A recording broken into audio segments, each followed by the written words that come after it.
Hello everyone, welcome to chapter 8 of the Exit Cycle. Now, as always, before getting into the details, let's first of all talk about the objective of this chapter. Okay, now the first thing that I'll say is that I know everyone online says that journaling is important and it's the most important thing that you could do in your trading. Okay, everyone says that, and you've probably heard that statement 1,000 times already. But the reality is that most of what's out there about journaling is kind of useless. Okay, it's kind of counterproductive because it's just people telling you to take screenshots of your trades, take screenshots of your charts, and maybe write a line or two about it. And then what? Then what happens is that you just dump it in a folder and then forget about it. Okay, and that's basically you just gathering data, gathering random screenshots just for the sake of it so that you could feel productive. And obviously that's not journaling. Okay, and I'm going to avoid all of that here. And instead, this chapter is going to give you an actual and a complete framework, okay, like a real and a repeatable process and a repeatable framework that you can follow week after week, and one that's effective, practical, and most importantly, consistent. Okay, the goal here in this chapter is to help you build a journaling framework and a routine that actually improves your trading, and it's not just something that makes you feel productive. Okay, it's not just something that you do just for the sake of it. Okay, and instead it should be something that actually improves and refines the way you analyze the markets or the way you take trades or the way how you behave. Okay, and this whole process, this whole framework is not only going to help you improve your execution and your decision making, but it's also going to improve your discipline over time. Okay, and it wouldn't be just about keeping records or tracking random data or random screenshots. Instead, it's actually going to be about making refinements, okay, real and tangible refinements, not only in your strategy and your model and your executions, but also your behavior, your mindset, and your psychology. Okay, all of it. Okay, and to do that, I'm going to focus, this framework is going to focus heavily on practicality and consistency. Okay, and by the end of this chapter, you're going to walk away with a journaling framework, a journaling setup, or a journaling routine that actually helps you refine the way how you trade and the way how you behave. Okay, now let's move on to the next slide. So right here in this slide, first of all, I'm going to just list down the components that makes up the journaling framework, and then we'll discuss them in the next slide. Okay, so right here you can see these are the five key components or core components that the journaling framework is going to be built around. Okay, each one of these components has a specific purpose, and together they create a complete feedback loop. Now, what a feedback loop is that it basically is a system where when you give it an input, it actually gives you an output based on that, and it not only evaluates your technical performance but also your behavioral performance. Okay, it basically gives you insight into your system, your edge, your technical edge, your behavioral edge, and gives you insight into how could it be improved and how could it be refined, how could those things be refined. Okay, so now let's get into the next slide, and let's discuss the first component. So the first component that we have is tracking trades and emotions. Okay, now this is pretty straightforward, and this is basically the foundation of your entire journaling system. Okay, this is where everything starts, and that's because before we even talk about refining our system or improving our psychology or improving our decision making process, before all of that, first of all, we need data. Okay, we need raw data, not just technical, but both emotional and technical. Okay, so first of all, we're going to collect that data, right here in this step. Now let's break down what we're going to track or what we're going to collect. The first one is the technical data. Okay, this part is all about the trade itself and the analysis itself. Okay, now regarding that, the first element that you're going to track or collect or gather or write down or note or journal, whatever you may want to call it, is whether the trade that you executed was aligned with the higher time frame bias or not. Okay, this is what we call bias alignment. For example, whether the trade that you executed was in sync and aligned with the daily directional narrative and the daily directional bias or not. Okay, then after writing that down or noting that down, the next element or the next thing that you're going to journal or track is the market context. Basically, you're going to track and journal the analysis that you performed when establishing the market context. Along with that, you're also going to take screenshots of the 4 hour time frame and show the key level in the candle range that you used to frame the trade on the lower time frame. And that's going to be the second element. Okay, and then the third thing is the validity of the trade, meaning whether the trade that you executed was valid according to your model or not. Did it meet the checklist criteria or not? Okay, did it meet the rules of your system or not? Okay, you're going to be honest with yourself here and track that down as well, track that element as well. Then after that, you're going to track the timing element. Okay, and within the timing element, we have three things. First of all, you're going to journal or track the timing of the entry triggers, meaning at what time did the candle range purge or the liquidity purge above or below the candle range occurred, at what time, at which time, I don't know whether to use what or which, but forget about it. At which time or at what time did the key level reaction happen? Okay, so that's going to be the first timing aspect that you're going to journal. Then after that, you're going to journal and track the timing of the entry confirmation, meaning at which time or at what time did the order block formed or the formation of the order block occurred. And then after that, you're also going to note down the timing of your exit. Okay, so these are the three things that you're going to track regarding the timing element. Okay, and then after that we have the activity element, in which basically you track and journal those trades which were valid according to your model, but you missed them because of some reason, and that's also a part of your inconsistency, and that needs to be tracked as well. Okay, and then last but not least, the most obvious out of them all, the screenshots. Okay, you're going to track and journal the screenshots of every trade and every analysis that you perform. Okay, and obviously that's not just for memory, but to actually see the context of your entries, the context of your executions, and the way how you performed your analysis and executed your entries. Okay, that's what screenshots are for. They basically help you visually remember why you acted the way you did, and later it helps in evolving and improving your pattern recognition. Okay, and then after tracking your technical data, we then move on to the second part, which is tracking your emotional data. Okay, now within this part, you're going to track three things or three elements.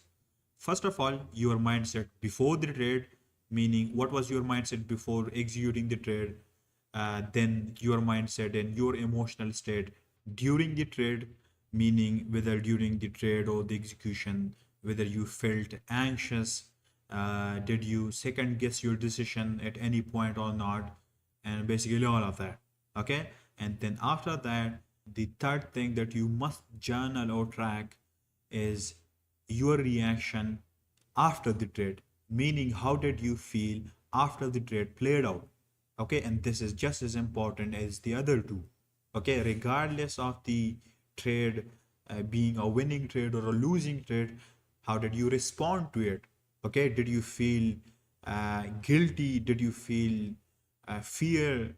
relief, or any other emotions, and you're going to write them down in your own words, in your own raw words, and then that's basically going to act as your reflection on how you behaved before, during, and after the trade.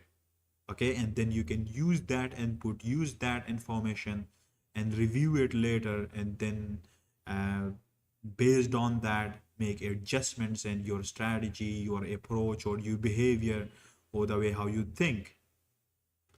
Okay, so that is what you're going to track down in the first component of your journaling. Okay, now this first part might seem simple, but let me tell you that don't underestimate it. And the reason is that if you skip this part, if you don't do it correctly and properly, then the other components would become redundant. Okay, so make sure that you track your data accurately and you are honest with yourself when tracking all of these different aspects and elements. Okay,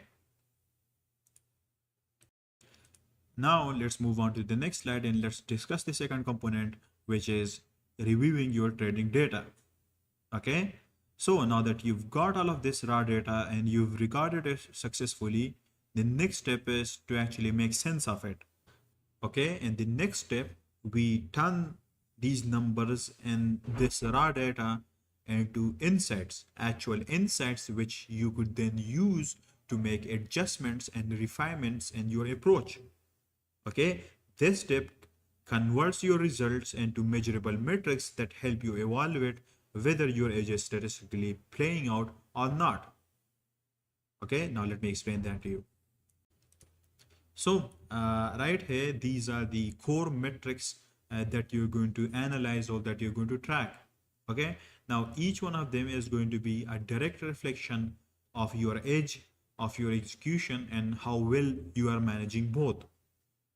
Okay, now the important thing here is that you're not just tracking these metrics or analyzing these metrics to evaluate your own personal performance, but also along with that, you're you're going to be analyzing them or using them to also measure how well your model performed theoretically. Okay, not just for your own personal performance, but also for your model's performance as well, your model's theoretical performance as well. And once you've collected both sets of metrics, the actual performance along with your theoretical performance of your model, you will then start comparing them. And then that comparison will eventually show you where your inconsistencies are, the behaviors or the decisions that led to those inconsistencies, and how those inconsistencies and mistakes are directly affecting your overall performance. Okay, and then from there you can use those insights to make targeted adjustments, whether that's in your strategy, that's in your trade management, your risk management, your mindset, your behavior, whatever. And that's what turns this data and these metrics into actionable feedback, actionable intangible feedback. And that's what leads to actual refinement in not only your strategy, your system, but also your trading psychology, your trading mindset, your trading behavior. Okay, now let's discuss each one of these metrics in detail. The first one that we have is pretty straightforward, which is win rate. Okay, now you know what win rate is. It tells you how often your trades result in a profit, or what is the percentage of your winning trades. Now the reason this matters is that if you compare the win rate between your own personal performance and with your model's theoretical performance, then that basically show you the gap between them. Okay, and if your win rate is significantly lower than what your model is designed for, or how it performed throughout the week or throughout the month, then that could signal that you are forcing trades outside your system, you are misreading bias or structure, and you are not executing the model correctly, and that could act as a red flag for you that something's off. Okay, and that could point to a misalignment in your analysis or your discipline or your behavior or the strategy itself, and then you could use that as an insight.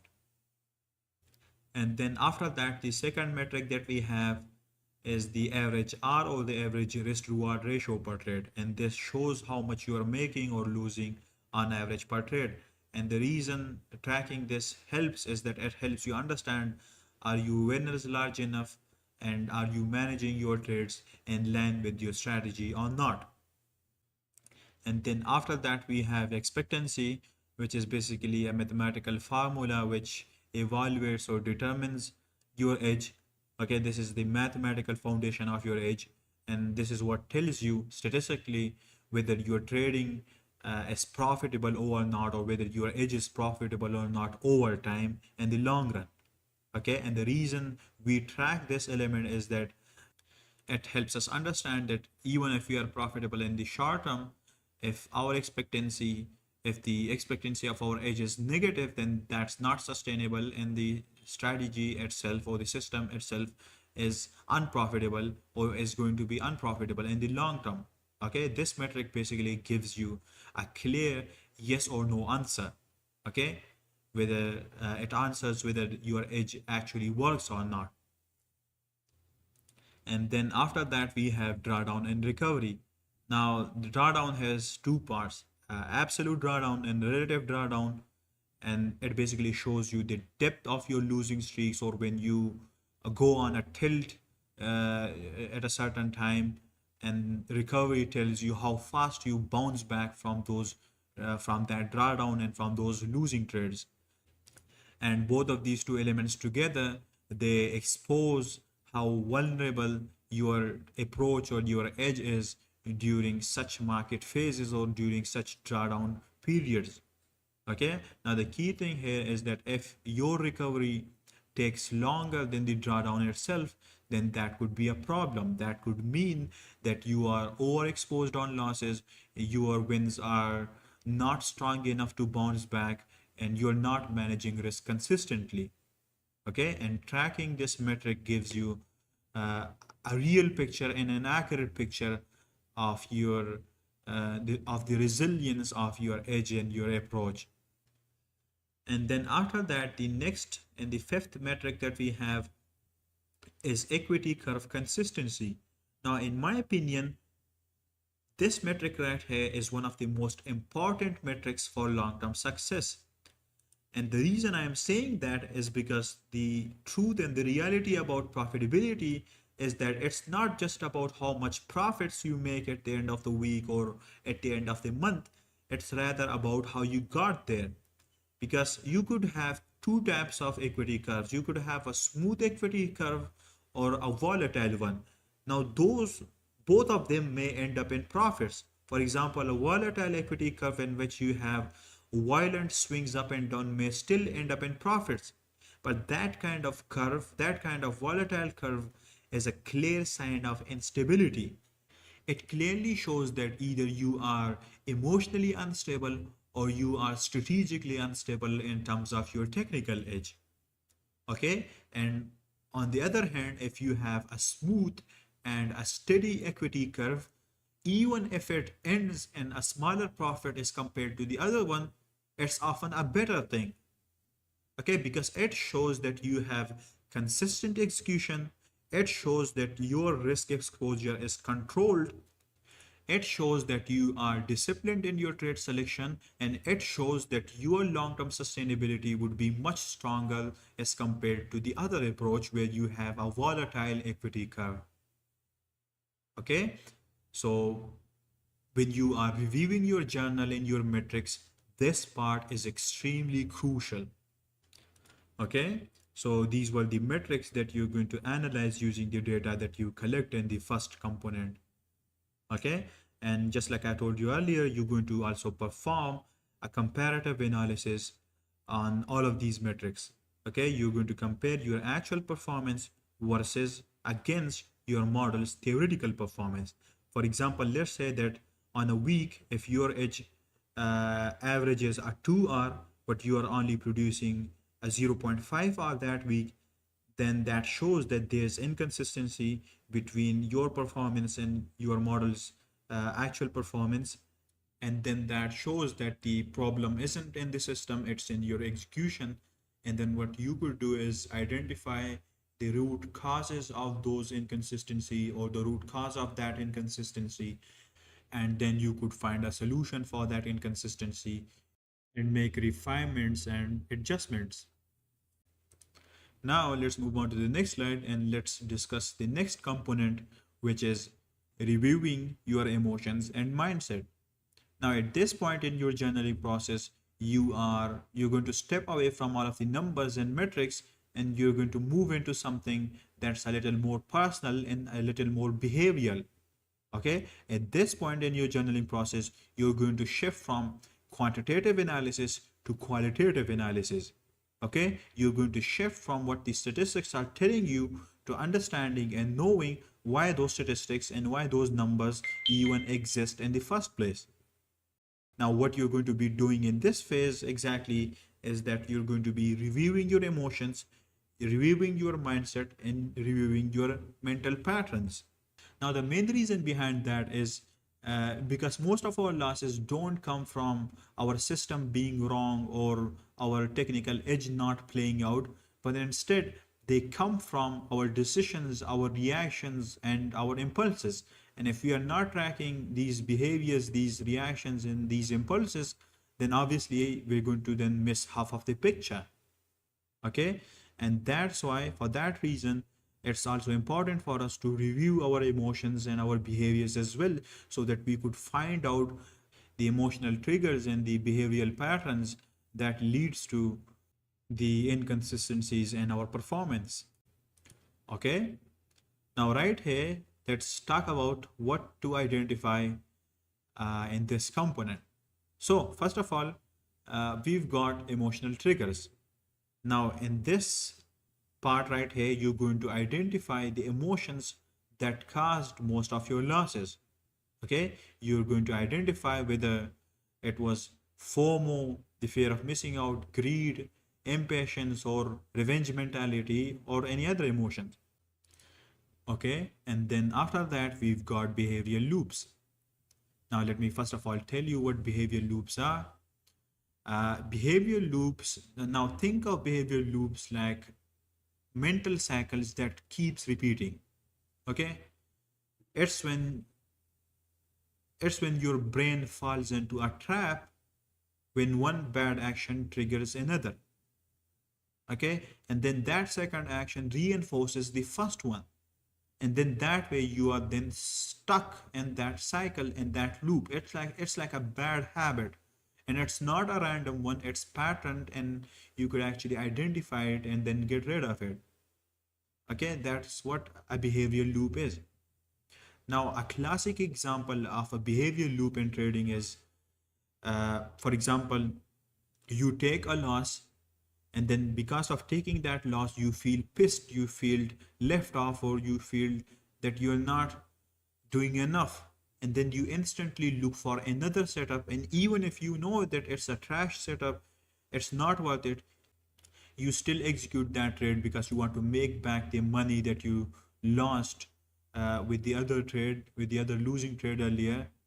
And obviously you're not thinking logically anymore, and you've just forced a trade, and then you lose that trade again, and now you're down 2 hours instead of 1 hour, and the loop repeats itself.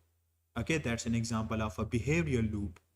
Okay, you take a loss, and then because of that loss you revenge trade, and then due to that revenge trade you take another loss, and that is an example of a behavioral loop. Okay, now another example of a behavioral loop is when you miss a trade because of fear or because of second guessing your model, and then because of that loss you then reinforce FOMO, and then because of that FOMO you take a bad entry, and that ends up being a losing trade. Let me explain. Let's say that you are watching the charts and the market presents an opportunity. The market presents a valid trading opportunity. It presents a trade, and it's a valid trade according to your model. Now, in this case, what happens? is that instead of actually executing that valid trade, you hesitate, or maybe you second guess your decision or your model. Okay, because of your emotions, you avoid executing that trade, and then you watch that setup pass without entering and you miss it, and then it flies without you and it ends up being a winning trade, and now you feel left behind. Now you feel guilty, you feel like a piece of shit because you missed that valid trade. Okay, even though that was a valid trade according to your model, because of some emotion, because of maybe fear, because of hesitation, you missed that trade, and now you feel left behind, and because of that you start feeling FOMO. You start feeling like you are missing out. You start feeling like you are missing out on profits. And because of this new emotion, because of this new emotion of missing out that got reinforced because you missed a trade, which was because you felt afraid and hesitated and second guess your decision. And because of this whole phenomena, because of that, you took an invalid trade because you felt FOMO. You took a late entry because you wanted to make up for the missed trade. And obviously what ends up happening is that you lose that invalid trade again, and now you feel even more shitty. You feel even more guilty because instead of actually being in profits, if you had just avoided the emotions to influence your decisions, instead of actually being in profits, you're not just in break even, but in a loss. And all of that was due to the fact that you were stuck in this behavior loop.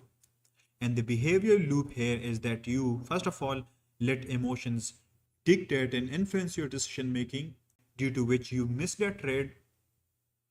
And then because of missing that trade, it reinforced another emotion of FOMO, another emotion of fear of missing out, which in turn dictated another bad decision, another bad action of taking an invalid trade, and that led to even more emotions. So now you are stuck in this loop. Okay, this is what I call a loop. This is an example of a behavior loop where an emotion reinforces a bad action, and then that bad action reinforces another bad emotion, and everything starts to fall apart. Okay, and obviously the important thing is to avoid getting trapped or getting stuck in these behavior loops.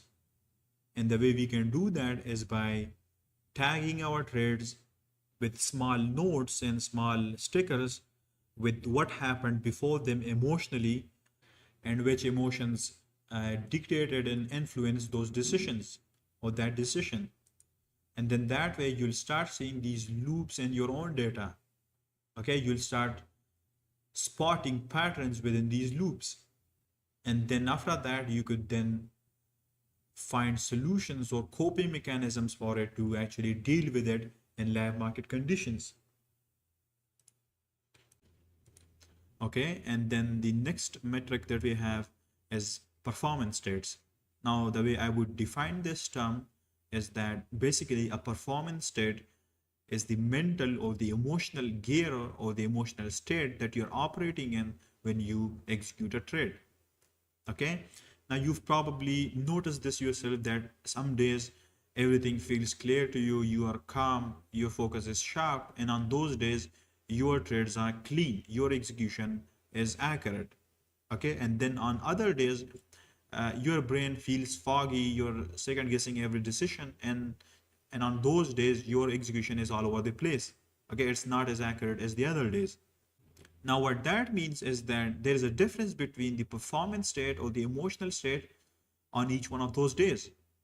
Okay, or you could say that on each one of those days your performance state or your emotional state or your mental state that you were operating in was different. Now the reason this matters is that if you could identify which emotional state or which performance state gives you the highest performance, if you could identify that, then you can recreate that performance state on demand. For example, let's say you've realized and you've found this pattern within your execution, that most of your wins or 80% of your wins came from when you were calm before the execution, you were fully alert, you were not distracted, and your focus was sharp. Okay, if you found this pattern within most of your winning trades, like 80% of your winning trades, that you are operating within that specific performance state, then that shows you that it wasn't just a coincidence that when you were calm, when you were fully alert and you were focused, most of your trades ended up being winning trades. It shows you that that wasn't just a coincidence, but instead it was a direct result of you operating within that specific performance state. Okay? So what you're going to do is that you're going to take this idea and use it to your advantage. For example, you're going to build protocols, you're going to build certain routines and rituals which will trigger such a state of performance or such performance state before you execute or before your session begins. Okay, for example, you're going to, before your session begins, you're going to do some breath work, you're going to review your model, you're going to cut distractions and journal your emotions. And when you follow all of these protocols, you will enter that specific type of performance state where you are calm, you are fully alert, and you are focused. And on those days, your executions would be much more accurate. Okay? On the other hand, on the other side, let's say you've noticed that every time you felt tired or you haven't had proper rest or you were in a rush, when you were in that sort of a performance state, on those days you made impulsive entries, you missed trades, your execution was inaccurate, and that sort of performance state led to 80% of your losses. Then that also shows you that that wasn't just a coincidence, but instead your losses or your execution being inaccurate on those days was a direct result of your performance state, of you being tired, not having proper rest, and being in a rush. So that's another data point for you. And now you are aware, you are conscious of the mental state or the mental capacity or the performance state that led to most of your losses. And what you could do about that is you would build certain protocols to avoid that performance state, to avoid that mental state. And you're going to build safeguards. For example, you could build a protocol like, if I am in a rush and I haven't had proper rest and I'm feeling tired, then on those days I'm going to avoid trading as a whole. Because your data has shown you that most of your losses came from days where you were in that specific performance state. Okay? This is how this metric is going to help you in your trading and your execution. Okay?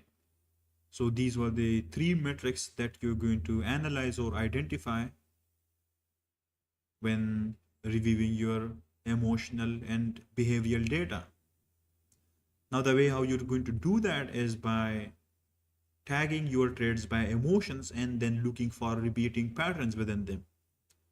For example, every time you take a trade, you are going to tag it with 3 types of emotions. First of all, your emotional state or your emotions before you executed the trade or before your execution, and then your emotional state or your emotions during the trade, and then your reaction or your emotions after the trade played out. Okay, and these tags will help you identify or analyze the 3 metrics that I just explained to you.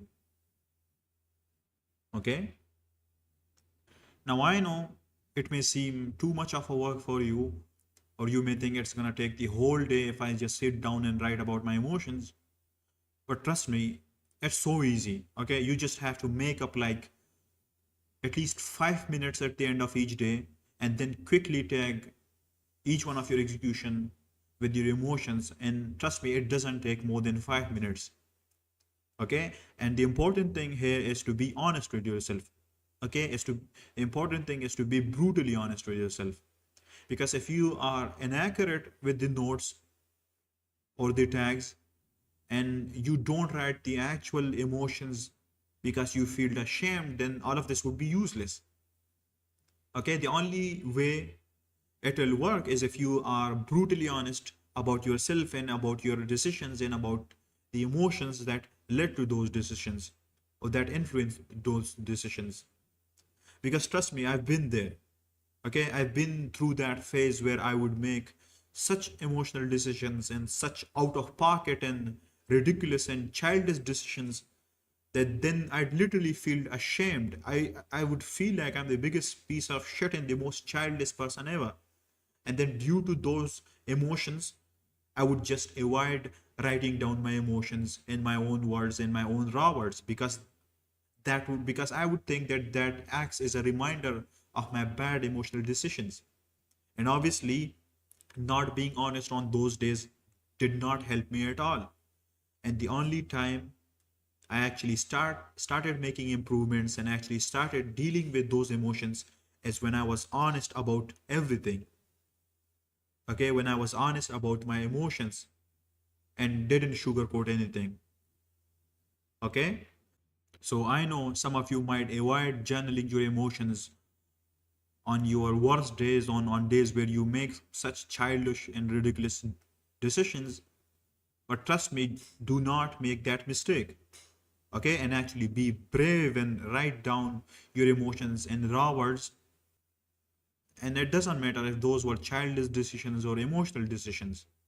Okay, write them down at the end of each day, and you may feel ashamed or even guilty when writing them down. But trust me, it's completely worth it. It's all worth it, because then that way you'd be actually able to use that to your advantage, find patterns within your emotions, and then get rid of the bad ones which leads you to making emotional decisions, and reinforce the good ones that leads to most of your winning trades or leads to accurate execution. Okay, now let's move on to the next slide, and let's discuss the fourth component, which is summarization. Now at this point, you've already tracked your trades and tracked your emotions. You've then reviewed the data, the technical data, and both the emotional data.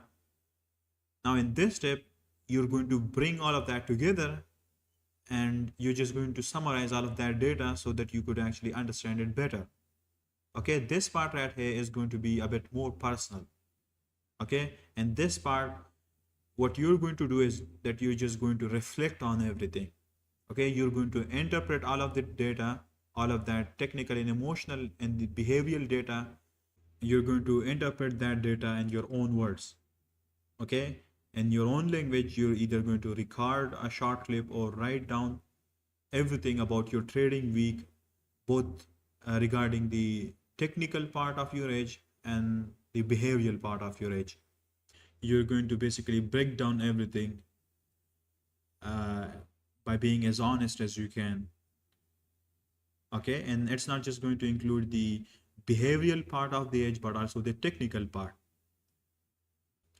Okay, and within that summarization, you're going to include stuff like how did I perform, how did my model perform, were there any inconsistencies between those two performances, and what led to those inconsistencies, what decision led to those inconsistencies, were my trades aligned with the higher time frame directional bias in the intermediate time frame context. Okay, you're going to basically talk about all of these things in your own words. Okay, and the goal here is not to sound smart. Okay, it's just to understand yourself better and to be much more self-aware of your system and your edge. Okay, you're going to talk about all of these different elements of your approach or these different questions regarding your performance. Okay, and what this step does is that this step creates awareness. Okay, this step will create awareness in your mind, and then that awareness will actually lead to growth. And then you would actually use this awareness and the next step and the fifth step and the fifth component, and you would use it to build refinements. You would use it to improve your approach, make adjustments in your approach. Okay, you would use this awareness to build such protocols which will overcome the bad aspects of your approach and reinforce the good aspects. Okay, now let's move on to the next and the final component, which is refinement.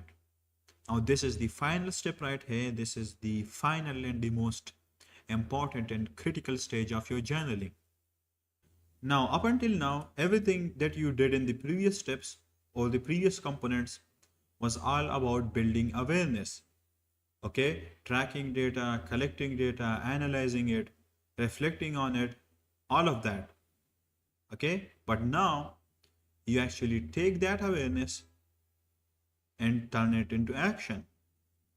Okay, you build systems around it, you make adjustments, and you refine your edge. You refine both your technical edge and your behavioral edge. Okay, in this stage you actually build protocols and guidelines so that you could solve the weak spots and reinforce or enhance the strong spots, or you could say the strong aspects of your approach. Okay, so now let's talk about how you're actually going to do that. Now, this right here is the exact step-by-step framework that I personally use to create or build refinements and adjustments in my approach. Okay, now within this framework, what you're going to do first of all is identify the weak spots. Okay, now this part's easy because technically you would have already done that in the last step. Okay, you would have already pointed out or identified the weak spots and your approach in the last component. For example, maybe you noticed or you found out or you identified this pattern that you keep getting emotional after losses, and then because of that emotional trigger you then overtrade or you take invalid trades, and that is an example of a weak spot. Or maybe another example would be that you start overtrading or you start taking invalid setups when you see price forming a big candle or when you see a candle expanding, and in that case you start feeling FOMO, you start feeling like you're going to miss out on profits, and then because of that you take invalid trade, and that is an example of a weak spot. Okay, now whatever it may be, whatever the weak spot may be, the first step is just to identify these weak spots. Okay, now for each one of you these weak spots might be different. Okay, these weak spots are going to be different for each one of you. And then after that you move on to the second step, which is to build protocols. Okay, now that you've identified the weak spots, you can't just say that, okay, I've identified this weak spot and I'll try not to do this again the next time it happens. Okay, because that's not how it works. You can't just do that and expect the problem to be solved. Instead, what you're going to do is you're going to build a systematic protocol to intercept that behavior the next time when it happens. Okay, and to build that protocol you're going to use the if and then framework or the if and then logic.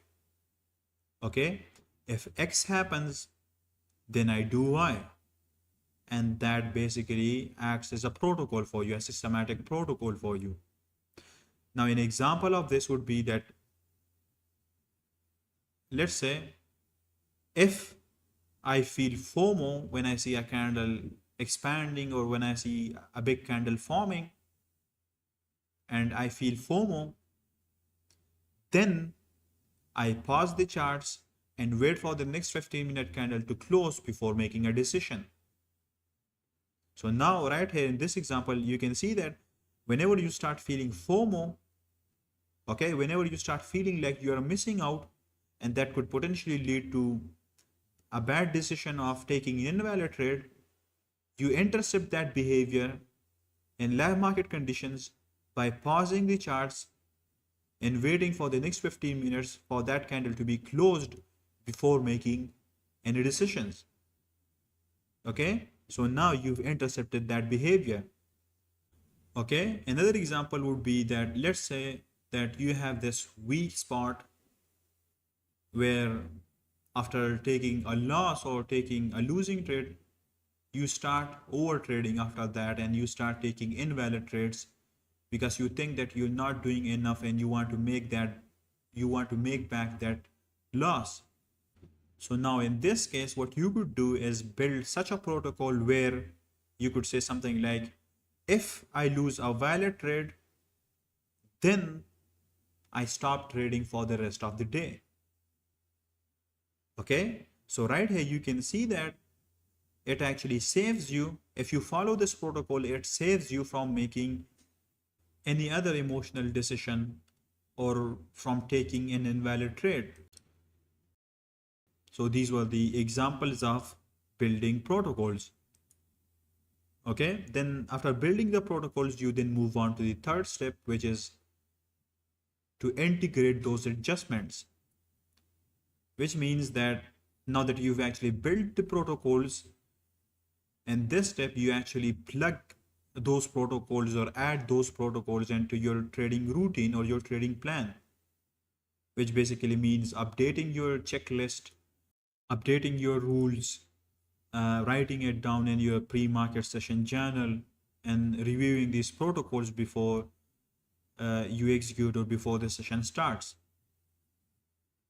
And then the next step is to test these protocols, and you're going to test these protocols not just the next week or the next month, but also using the past data that you would have collected. Okay, you would use these protocols on the past data, on the past trading data, and you're going to see and basically evaluate whether if you had used these protocols in those instances, in those cases, whether you would have got saved or not, or whether the weak spots or the problems would have gotten reduced or not. Okay, and this step you're going to basically verify these adjustments to see if they actually fix the issue or not. Okay, this is going to act as a feedback loop for you where you're not just building these protocols but also testing them actively, not only through the past data but also the future data, and then adding it to your system once you've successfully verified it. Okay, now right here we've got these two examples that I've written down. Let's go through them before I wrap up the chapter. Okay, the first example here is that if you keep entering before confirmation, let's say your weak spot is that you keep entering before confirmation, which basically means that you don't wait for an order block to be formed before entering, and maybe that happens because you start feeling FOMO. Now to solve that problem, the protocol could be that you create this protocol and you add this protocol to your checklist, which is a trigger, then confirm, and then execute protocol. Now what this protocol means is that basically before executing, you're first going to wait for an entry trigger to be formed. And only when that entry trigger has formed at the right time, at a key time, then you're going to move on to the confirmation part of this protocol, which basically means you're going to wait for a proper order block to be formed at a key time, and only then you're going to execute your trade. Only then you're going to move on to your execution part. Okay, so this protocol right here would save you from premature entries or premature executions.